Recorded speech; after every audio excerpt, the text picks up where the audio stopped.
It was not difficult to convince 86 poets to come on crazy adventures with a total and exaggeratedly dressed stranger into the woods and into the ocean, into this thing and that thing, because it's about experience and it's about presence.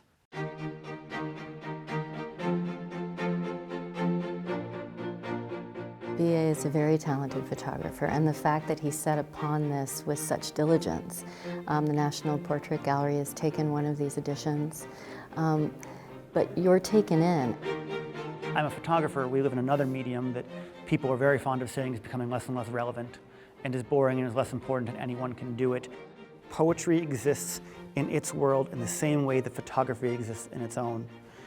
It is an art form amongst other art forms where presence is required. If you want to go and photograph Richard Saikin in the desert in New Mexico, you need Richard Saikin to come to the desert in Mexico and actually hold the newspaper on fire and be present with you. If you are a poet, you also need to be present in a way that other writers don't. These photographs have movement and texture. Some of them are wild. We've taken the didactic material next to the photograph, and it's not just tombstone information.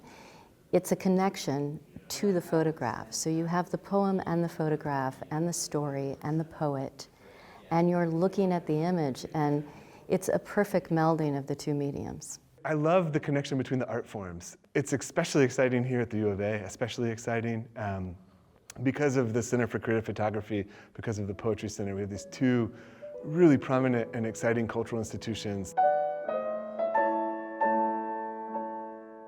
The fundamental building block of a poem is the image. And what I love about the image and what I love about what poetry teaches us about the image and also what photography teaches us about it is that it's both invested deeply in stillness and also in movement, and there's great tension between those two things. It's a moment that's trapped in time, and it's a moment that is somewhat outside of time at the same time.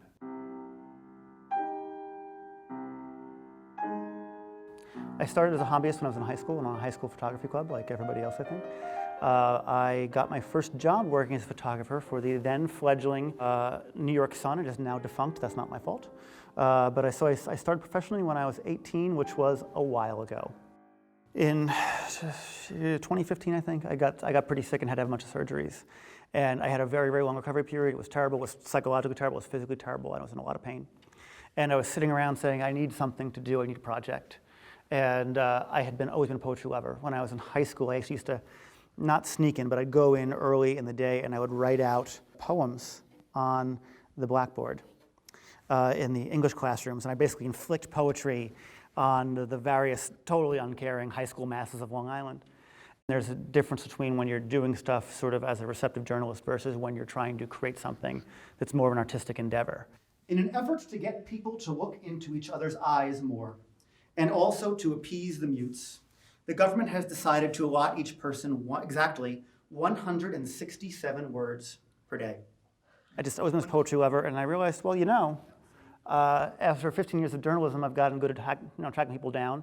It might be interesting to do some portraits of poets and just see kind of how that goes.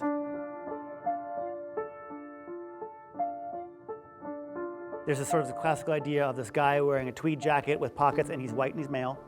And he's sitting and doing this in front of a row of books. And I did not want to do that. The very first one I did, I put Gregory Pardlow in a boat in the middle of a body of water, make it look like something different, and make them sort of reflective of the work. It became immediately obvious to me that I wanted to do something that would illuminate the work and the people that are so often overlooked. And so it just kind of just got built out from there. And this word got out to the point where I would start reaching out to folks and I'd give them whatever my crazy idea was, and they'd say, oh, but so-and-so's idea was a little crazier, we could do better. When we think about who writes poems or who poems are available to, where do they come from? How do they come into the world? And this is a show that explores that in a really profound way. And what you see when you spend a lot of time looking at it is that poets are very much like the rest of us. We really did, in fact, put a horse into a restaurant for Joy Harjo's photograph. The horse was a champion. The only person actually in danger was poor Brandon Constantine over on the wall over there. We actually did get a Van de Graaff generator, and we actually did electrocute him, and me, and my superintendent, who is a 55-year-old man from Albania, who's a very tough guy. And he walked in, and he's used to my shenanigans for 10 years, but he walks in and he sees this whole scene where there's this man he's never seen, and 3 people, and a Videographer generator shooting lightning over the room. And he walks in and goes, oh, and he starts purposely shocking himself just for the thrill of it. Man should have been a poet.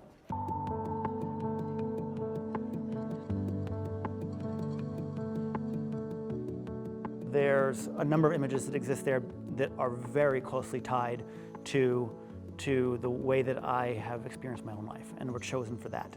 There are a few images that are here on the wall where I picked it because it reminded me of an old love. There were certainly people who were here where it was very meaningful for me to meet them. There are quite a lot of poets here whose work I don't enjoy. Once I started getting into it, I decided really the crux of it was that I wanted it to be a census.